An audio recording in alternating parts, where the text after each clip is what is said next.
Neste episódio do programa Cubatão e Sua Gente, você vai conhecer a história do pesquisador e escritor Wellington Borges. Muito querido e conhecido na cidade, Wellington é uma das principais referências quando se fala em histórias, patrimônio natural e cultural, entre outros. Dedicado e focado, sempre se manteve atualizado e disposto a ajudar a cidade. Começa a partir de agora o Cubatão e Sua Gente, aqui pela sua TV Câmara Cubatão.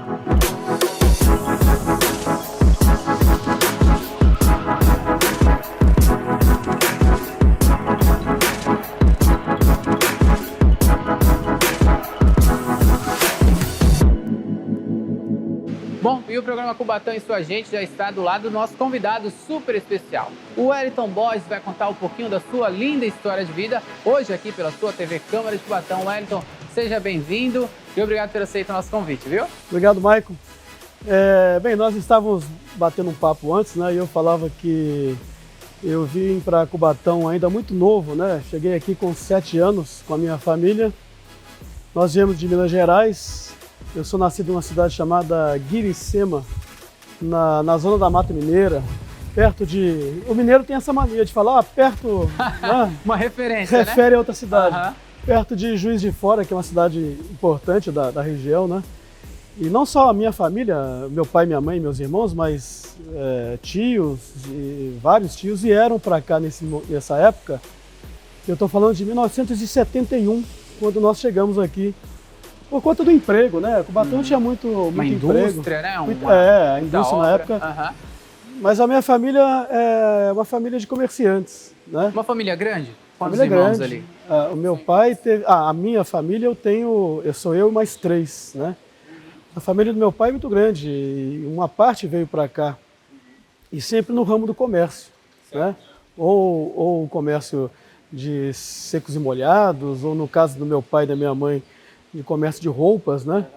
E nesse período que a gente, né, tem aí de Cubatão, década de 70, 80, é um período bastante complicado, né, do ponto de vista ambiental, mas vivemos tudo isso... Pegar esse processo aí. Então, vivemos tudo isso de uma maneira muito tranquila. A cidade era uma cidade muito tranquila, né? A cidade era uma cidade muito tranquila. Eu estudei sempre em escola pública, estudei no Júlio Conceição durante todo o primeiro grau, né? Como era um jovem, Wellington? Dava trabalho, era estudioso, não era? Conta aí pra mim. É muito Entrega comum, aí. É muito comum a gente falar de como que era, né, a mentalidade dos estudantes daquela geração. Mas é um período diferente, né? Nós, por exemplo, vivíamos ainda naquele período na ditadura militar, né? Então, desse período eu lembro, por exemplo, de conversas com professores, a molecada não entendia às vezes alguma situação que o país vivia, mas o professor não podia se expressar muito naquela época, né? Por conta de todo o problema aí da censura. E era uma juventude que não tinha lógico, né? O acesso que nós temos hoje, mas vivia ali o seu dia a dia, né, dentro daquela realidade nossa, né? Mas foi um período bem interessante. O jovem ali, a criança ali, cubatense nessa época que você falou, ali mesmo ali com toda a poluição, ele se divertia, ele aproveitava? Era uma vida mesmo, normal mesmo? Porque a gente assim escuta muito falar, mas vocês conviveram ali. E como é que era? Tinha essa preocupação mesmo com o ar? Os pais ficavam, olha, toma cuidado? Como é que era? Sim, a gente tinha... Quem morava em Cubatão nessa época tinha a ideia do que estava vivendo, né? O cheiro do ar, né? As doenças que eram ocasionadas pela poluição, isso era bastante sentido e percebido pela população, né? E lógico, isso trouxe uma série de consequências, né, para todos que viviam na cidade nessa época. Do ponto de vista social, a cidade nunca teve muitas opções, né? Isso Isso é muito falado pelas pessoas, né? Como é que as pessoas se divertiam? Aqueles que não tinham muitos recursos ficavam aqui mesmo, batia a bola no campinho, né? Nós estamos, por exemplo, numa região que na década de 70, Vila Nova, possuía muitos terrenos baldios, né? Então todo espaço era uma alegria. Todo espaço era um motivo de diversão, né? O Anilinas, ele é de 79 e foi a partir daí que teve mais opções de lazer, né? Mas os rios, tudo isso sempre foi uma opção para quem morava na cidade. Agora, quem tinha mais recurso ia para Santos, assim como é hoje, né? Hoje nós temos cinema, mas antigamente não tinha cinema, não tinha outras opções de lazer, né? E historicamente o cubatense sempre saiu da cidade em busca de lazer, em busca de melhores condições, inclusive, né? Isso é um fato que inclusive, destacado em alguns livros, né? Até pela proximidade de Santos, né? Torna-se muito mais fácil você sair em busca de uma condição melhor, seja do ponto de vista do lazer, né? Socioeconômico, da educação, etc. E você ali jovem, você foi ali crescendo, né? Falamos ali da criança e o jovem. E o que você foi vendo assim para sua vida ainda jovem? O que você sonhava? Porque a gente sempre tem um sonho ainda quando jovem. Eu penso fazer isso, aí depois a cabeça muda, ou você continua naquilo, mas o jovem Wellington ali, já chegando naquele momento ali de o que eu quero para a vida, o estudo, você já tinha definido isso ou não? A sua mente era... Interessante. Quando eu estava na 7ª série, existia uma disciplina que era aquelas coisas também do governo militar, né? Era educação para o trabalho. E era uma disciplina em que o jovem, ele era mais ou menos, buscava-se ali, descobrir a vocação dele, né? O teste vocacional ali. O teste vocacional, né? E naquele momento ali, naquela época, eu achava, eu acho que eu quero ser, não sei porquê na época, mas eu achava que eu era para publicidade, quero ser publicitário. Porque naquela época também falava-se muito disso, né? Publicidade, negócio. Mas eu já gostava de história. Assim, porque nós tivemos uma professora de história no Júlio Conceição, professora Salete, pessoa muito sábia, né? Que gostava de realmente passar história, às vezes com uma certa limitação, né? Mas eu já gostava de história naquele momento. E isso foi desenvolvendo, né? Até que depois acabei indo por essa área, né? Você foi se apaixonando também por essa área? E na sua família ninguém tinha essa visão ou todos tinham essa visão pela história, por leitura e tudo mais? Como é que era ali? Não, nós somos em 4, como eu falei, né? Assim, para essa área assim, mais de estudo, assim, eu acabei, né? Meus irmãos, os dois trabalham na indústria, minha irmã em casa, mas não tiveram essa visão e oportunidade também? Pois é.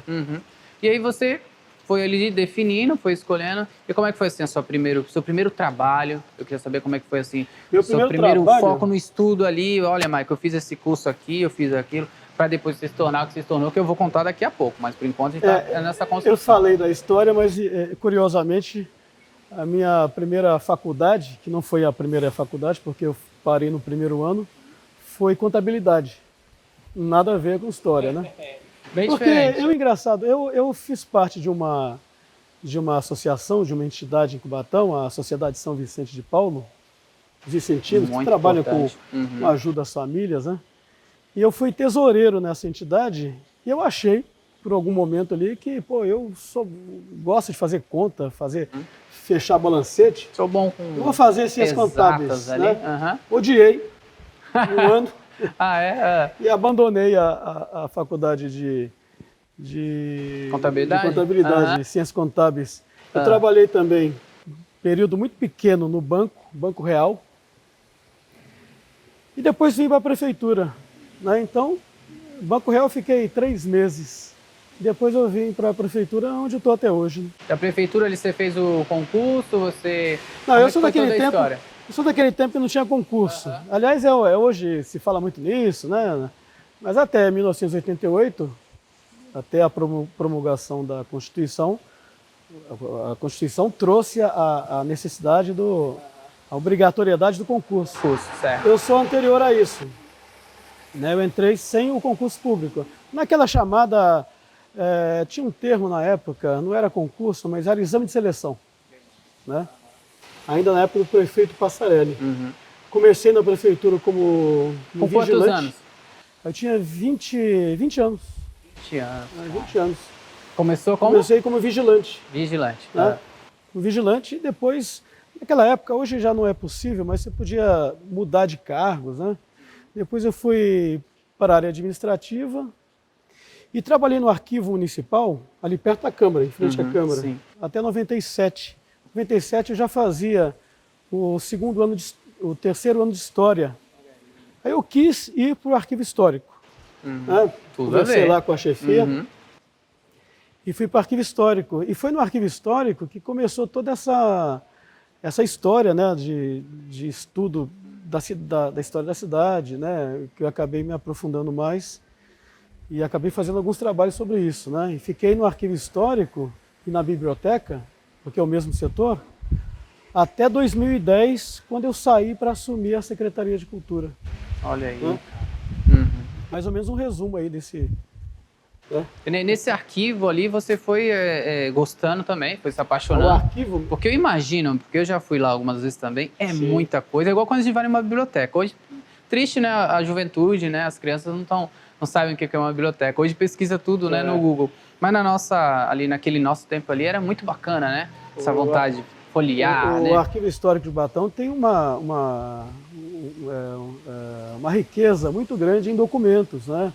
Documentos da história da cidade, fotografias, um acervo fotográfico muito grande. Antigamente a prefeitura, hoje você não imprime, a gente usava o termo antigamente, né? Revelar foto. Né? Revelar foto. Hoje não se revela mais, não se imprime mais. Né? Então todo o acervo que existe no arquivo histórico são imagens produzidas pela prefeitura ao longo, né, desde a emancipação até a década de 90, né, no início dos anos 2000, quando ainda se imprimia as fotografias. Folhas antiguíssimas, né? Sim, material muito vasto muito rico. ali. Material Afonso Schmidt, por exemplo, que eu vi na biblioteca, não sei se ainda está por lá, mas... E que é fonte de pesquisa para muita gente. Né? E você foi vendo ali que, pô, é isso mesmo, tô gostando, foi através ali do arquivo também, tu foi se apaixonando mais ainda? Porque eu vou contar daqui a pouco no segundo bloco, senão vou adiantar tudo aqui nesse primeiro. Mas, porque depois tem o escritor, tem um lado de, quando a gente fala em Cubatão, alguns detalhes, você sempre tem uma história para contar. Você lembra muito do seu Arlindo também, que era uma pessoa que contava muita história bacana, né? Mas tudo isso ali, o pontapé ali de tudo foi o arquivo, quando você estava ali? Você foi conhecendo alguns detalhes? Começou antes, lá no arquivo municipal mesmo, que ali você tem contato com documentos, né? Os processos da prefeitura, desde o início da emancipação, e quando o Cubatão começou a existir como cidade, começou a produzir documentos. Então já no arquivo municipal, eu já comecei a despertar o interesse em entender mais a história local, né? Eu já fazia a faculdade de História. Então quando eu saí do arquivo municipal para o arquivo histórico, foi nessa intenção mesmo de estudar mais e me aprofundar mais na história. Né? E quem estava lá na época no arquivo ali, trabalhava junto ali? Trabalhou comigo a historiadora Selma do Carmo, que hoje é aposentada, mora em Brasília. Trabalhou o Francisco Torres, que se aposentou recentemente, com quem eu escrevi algumas coisas, né? E outras pessoas passaram por lá. O arquivo, ele formou muita gente, inclusive. Funcionários que passaram e que acabaram tendo contato com esse material, né? E foi algo bastante importante, né? Vai pegando amor, né, por ali, né? Às vezes a pessoa não quer sair de jeito nenhum, né? E cuida dos arquivos como se fosse seu, né? Exatamente. Cuidava, preservava. É difícil preservar aquele material? É difícil, porque nós não temos as condições exigidas para a conservação de acervo, né? Como tem, por exemplo... citando aí o arquivo de São Paulo, né? Então você não tem toda uma logística de estrutura para poder, mas o material está lá preservado. Bom, nós estamos ouvindo hoje a história do Wellington Borges. Nós vamos para o intervalo e já voltamos com Cubatão e sua gente.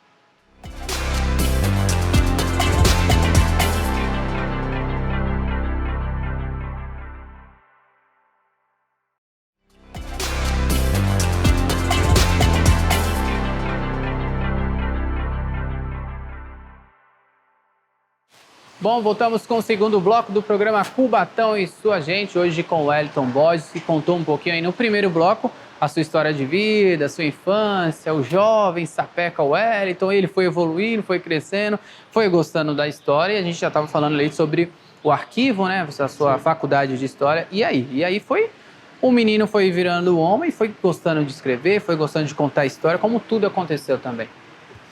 Então, como nós comentamos agora há pouco, né, foi no arquivo que despertou esse interesse em conhecer a história da cidade.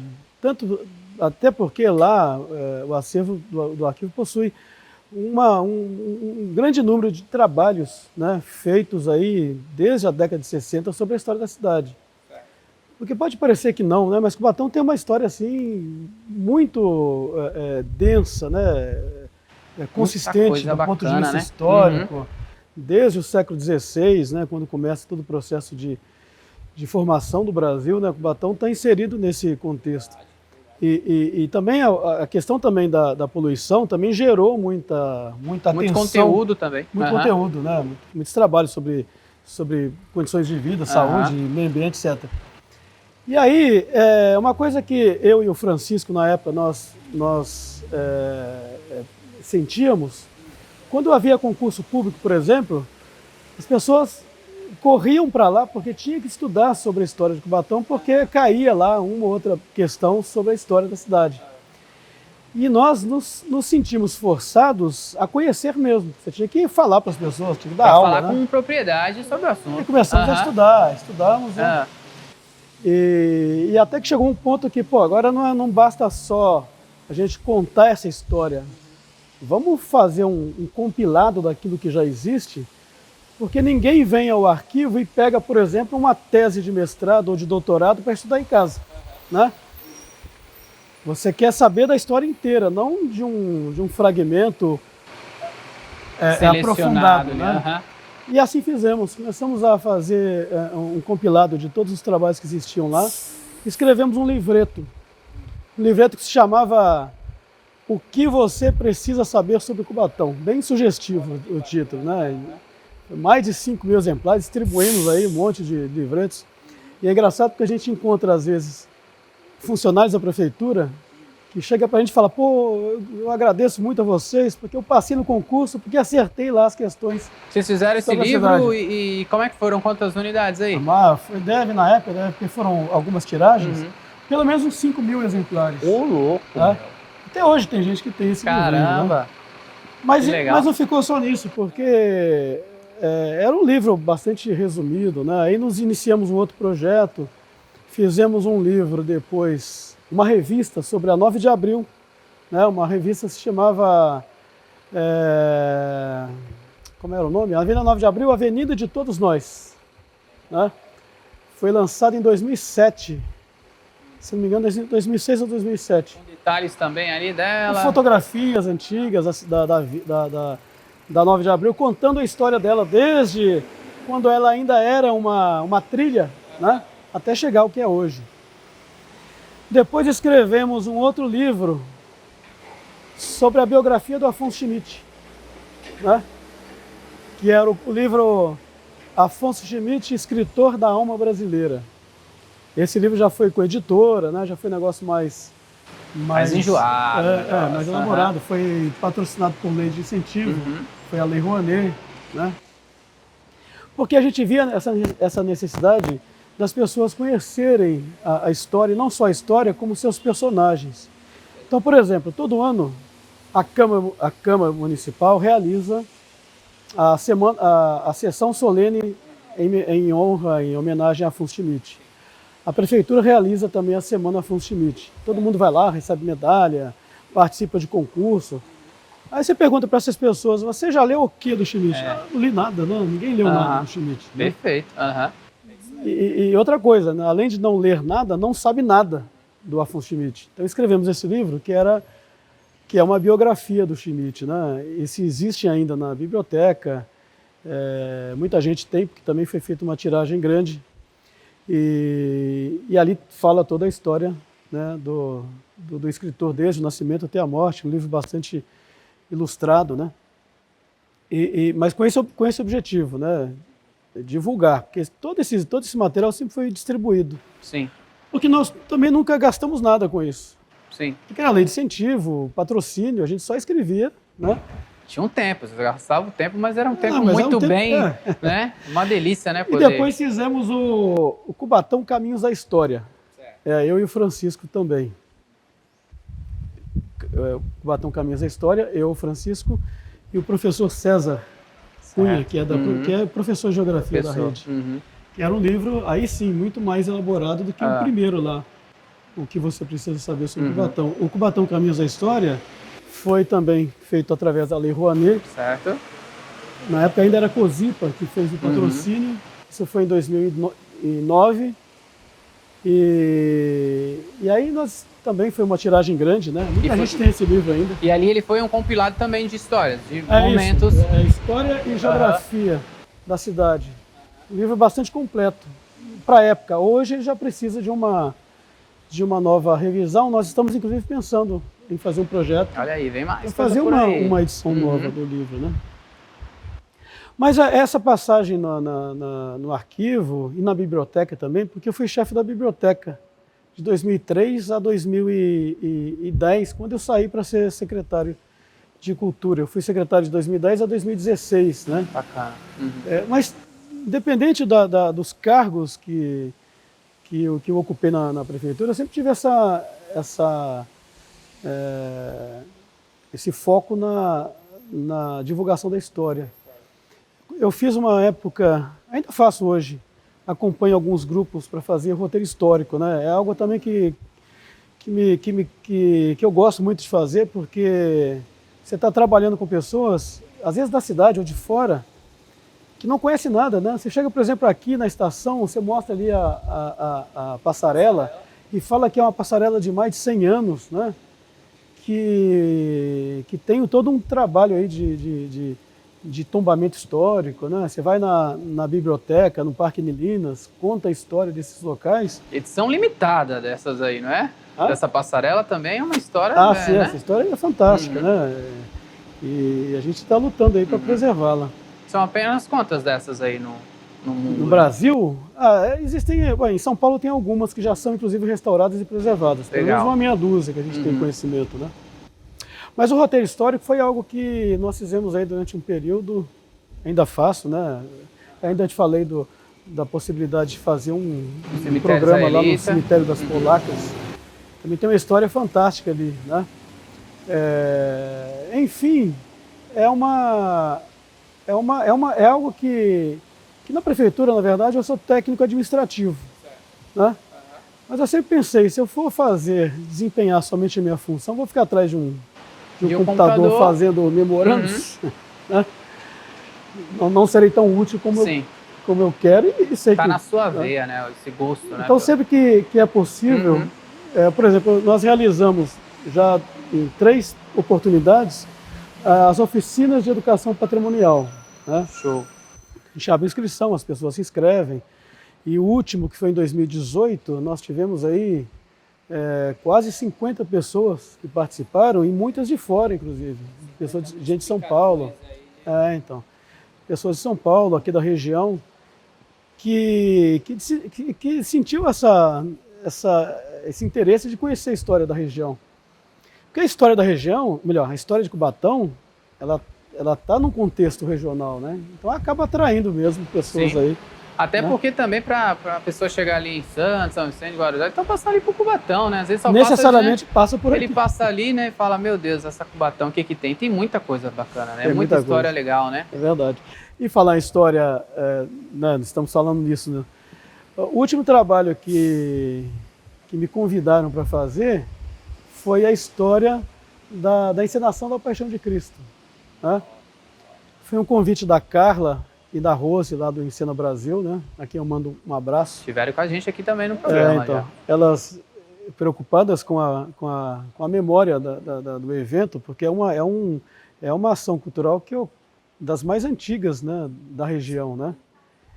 E elas me convidaram para escrever, trouxeram para mim muita coisa, um arsenal, né? De coisa grande, de fotografias, de textos, de recortes de jornais. E aí, a partir dali, eu comecei a escrever, convidei as pessoas que tinham vivido aquela encenação desde a primeira, legal, hein? Deram as entrevistas, né?